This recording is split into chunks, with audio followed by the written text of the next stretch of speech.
But I want to say something that pissed me off about you. I remember when you got, I was at the Apex. Were we at the Apex? You waiting for this? No. You were waiting for this moment, weren't you? No. I just everything for me is completely off the cuff. But there's nothing wrong. But didn't you get like kneed or some shit and then like?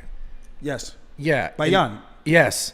And I remember because that was one of the very first things we ever went to the Apex for. Do you remember that? We saw this live. We saw him live. Okay. Do you remember that? And that's how you won. Like you won through like it was a DQ. Yes, you won through a DQ and you won. Right? You like, but they like, did they give it to you later or like how did that work? What do you mean give it to me later? Like you won, but then everyone's like, you didn't really win because he got one off a DQ. Well, I got the belt that night because of disqualification. Yeah. Bro, you were there. You don't remember this? But I went to the hospital. He was probably drunk. So I went to the hospital. I got a CAT scan, and everyone was saying, the CAT scan came back fine. You didn't have a concussion. CAT scans don't show concussions. Concussions are symptom-based. So the fact that I was thrown up later that night, that's a fucking concussion. Oh, you were thrown up later that night? That's a fucking concussion. Oh, that you were faking. I'm like, when I go back and I watch it, and I understand why people go, I can see why you're mad at me because it looks like that was my first exposure to you, and it was in person. See, what did I say? I was like, the people who are mad at me, they've only ever watched me that first Jan fight, and they didn't see any of the other things that I did on my way up to get to that title shot. Yeah, and I saw it in real life. Yes. Okay, yeah. So, and I can understand that sentiment. I'm like, well, if you never seen me before, you never see me choke out Corey Sandhagen, who's killing everybody right now. Yeah, that fight was supposed to be title because so Henry Cejudo came champion. He beat Marlon Moraes and he vacated the belt. Yeah. And then the next contender was Aljamain Sterling and Sandhagen, and they were supposed to be forced to title, but they give title fight Petr Yan who beat Uriah Faber. Yeah. And then they give him title fight. And Jose Aldo. But so and then they escape, like they push Aljo to not Aljo and Sandhagen. They don't give him fight. So and then after they finally give and whatever. Okay, go from there. Yeah, so that was most people's first impression of me was that fight. Yeah. So they didn't get to see anything that I've actually been able to accomplish in the sport. Dude, my record in the UFC is 15-4 now. You know what I mean? I've had a shit ton of fights. I beat a shit ton of top 5. I've only had 3 fights that weren't in the top 5 or top 15. The beginning, first 3 fights. Like in the entire career, there's only 3 of those fights that weren't ranked. You know how crazy that is? Yeah, it's fucking... Look at all these other guys. And this is what I was saying about Sean. Is just like, yeah, dude, I'm actually achieving and challenging myself and trying to... I mean, maybe there's something to be said about, hey, let's take the easier path of resistance and get there as fast as we can, as easy as we can. Okay, cool. But in the sense of like, when it comes down to the history books, like no one can ever challenge or contest anything I've ever done because all the guys I fought was a killer's row. Top 5, top 10, top 15, title fights, whatever. So, yeah, I got kneed in the head, whatever. I went back and I watched the tape. I'm like, I see myself rolling around on the floor, and I'm like, I can see why you're upset. It looks like I'm fucking faking or pretending, and then I look back and I roll my head, and it looks like I'm like, I get why you're mad, but there's no recollection of that. Whoa, really? There's no recollection of me having that moment and being able to be like, I remember myself doing that. Zero. Oh, shit. I didn't even remember who took me to the hospital. When I got back, I found out it was Eric Nixick who came with me to the hospital. And when I got to the house, all my friends and family that flew out from New York were at the crib in New York, in Vegas. That I just bought my house. Okay, can I continue from there? And then okay, I will tell the story from there. So what happened was, so fight was on, and Ian knee to Aljo. You were at the fight? No, I wasn't, because I wasn't able to go, and then only corners. COVID still. Yeah, it was COVID. So and then we see Aljo in the TV, like of course. So everything, like Aljo was crying. He don't want to win the belt that way. How we won, and he take belt off, throw it. I was like, fuck this guy. Yes. So no.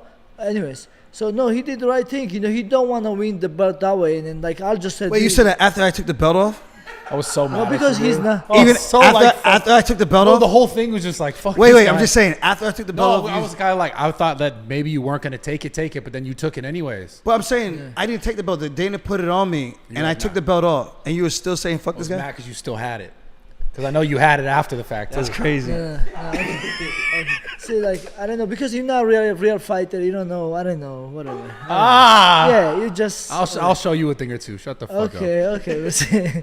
Hey, we'll see. But anyway, you don't think like a fighter, you know. I don't know. Maybe you're training, maybe you're strong, but you're not real. You're not fighting in a cage. You don't know how it takes. True. Yes. So, anyways, and then Aljo came home. Like we all said, like you know. After the hospital, I yeah, came home. and then but like so, well, when we look Aljo's face, so he's so sad. He's not happy. He's still crying. He's still like throwing up in the bedroom, whatever. And then so all Aljo's family, friends, we are waiting for his house, like and then come on, bro, you happy? You gonna what Aljo did since fight's over? Aljo said, okay, let's run this back. Let's do a rematch. And Aljo say, I want a rematch. Okay, yeah. So, anyways, so he's fighting rematch and everything. So and then we want to Aljo be happy. You know, everybody like the child just say, Aljo, please be happy. Just move on. Like just smile. Don't be sad like this. And then his best friend like telling him, bro, I want you to say that you are champion. And I'll just say. Actually, somebody bring the belt. Okay, it's your belt. And I just feel bad. Like everybody flew out. Some people spend money to came to Vegas to support Aljo, and now Aljo is sad and like you know this situation, and everything. And then then Dennis bring the belt, and then they give Aljo to like just let's open this, and I help the open the bag to, and then everybody start taking picture with Aljo. With the belt, and I take a picture with. I saw first. I know Aljo wasn't happy about it, but because Aljo was give us favor to because everybody we came for Aljo, and Aljo don't wanna to like he take a picture with everybody, and then also I'm like, oh, if everybody takes his picture, I take too, and then me I take picture and then I posted. So some people put in story and everything. Aljo said nobody. Aljo don't tell no one what you do. Aljo never said. I didn't post anything. Yeah. I didn't repost anything. So and then when I saw that his best friends that they put this story in the, I saw Instagram. Aljo don't tell them nothing because Aljo never tell people what you can do in your life. You know that's who he is. You know. Yeah. And then so anyway, I decide to they might as well then. I have a picture with Aljo, and I post a picture because I said I'm proud of this guy, and he's gonna fight rematch, and just he's fought best of the best, and he's the man. I said just proud because I wanted to Aljo because he was sad, and I want to be happy and like a little bit feel better, and that's why I post. Then the people see this all post and everything. Yeah, and they Petr tweeted and said like I was faking and then every. Yeah, I saw it all. And But you came back. That whole thing. But and then okay, what happened was, so let me explain this, and then Aljo, you can say sorry, but I jump in. But so what happened was, soon as we posted, some people put a story and everything. So Petr repost this post, and like everybody started hitting, and they started DMing Aljo, his family, that. Everybody was talking very bad, and then Aljo like, okay, you talking like this, me, I don't do anything wrong, okay, fuck you, okay, yes, I'm the champion, yes, because he was gonna fight anyway, the Petr, and then I'm gonna show you, okay, you can call me not real champion, but everybody forget what Aljo done this division, who Aljo fought in this division, and then everybody just was. Petr is the new king and everything, and Aljo and I should have been the champ to begin with in that fucking fight. Yes. Me and Corey Sandhagen should have been for the title. We were the highest ranked guys. But why did that not happen? Jan got the fight for the vacant title as the 6th rank or 7th ranked guy who fought Jose Aldo, who was ranked 6th. Why is that happening? Because the UFC is the UFC. Okay. You know what I mean? So based on merit, we should have been the highest ranked guys fighting for the vacant title. We didn't get to fight for the vacant title. You and Sandhagen. Me and Sandhagen. Yeah. Regardless, when I won, people were saying I was the uncrowned champ. I got kneed in the head, and all of a sudden I became the paper champ overnight. It was the most fucked up, bizarre thing that could have happened, where it's just like, what paradox am I this paradox universe I'm living in for all this craziness to happen, which almost felt like all at the same time. Jan pulled out of the fight, personal reasons, undisclosed, didn't say why. I get neck surgery and I pulled out of the fight because I needed more time to recover, which I told the UFC to begin with. And all of a sudden I became the bad guy, even doubled down. Oh, you pull out of the fight, you're afraid to fight. And I'm just like, yo, this is the stupidest thing. When people think something, you can't change their minds. They have to want to change it for themselves. Yeah. And that's what I was saying. I've been saying the same stuff that I said after the fight with O'Malley since way back then. It's just people decide to finally listen.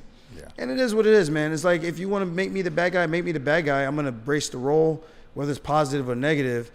And like you said, like you had your image of me after that first Jan fight because of what you thought. Well, like I said, I was throwing up that night. With the O'Malley fight, I ain't throw up in the O'Malley fight. I was fine, completely fine. No issues, no headache. Like I said, I was with it. I should have been able to continue in that fight. The fight where I get kneed in the head unexpectedly, didn't see the knee, blindsided, I'm an actor. How does that even make sense? I hear you. You know? But everyone sees what they say. Oh, I've seen people get kneed in the head and they've continued. Yeah, they see the strike. I didn't see the strike. I'm thinking I'm in a safe position. I'm relaxing. I'm trying to regain myself. I'm tired. I get kneed in the head, get blasted. Like, I hate even talking about that whole situation because it's so silly. And I've proven myself over and over again after that fight. Oh, absolutely. Since then, 100%. So it is what it is. To you. That's the first time I saw you. Yeah, and most people, that's their first interaction with me where they say, well, I don't rate him because of that. And it's just like, it's the dumbest thing.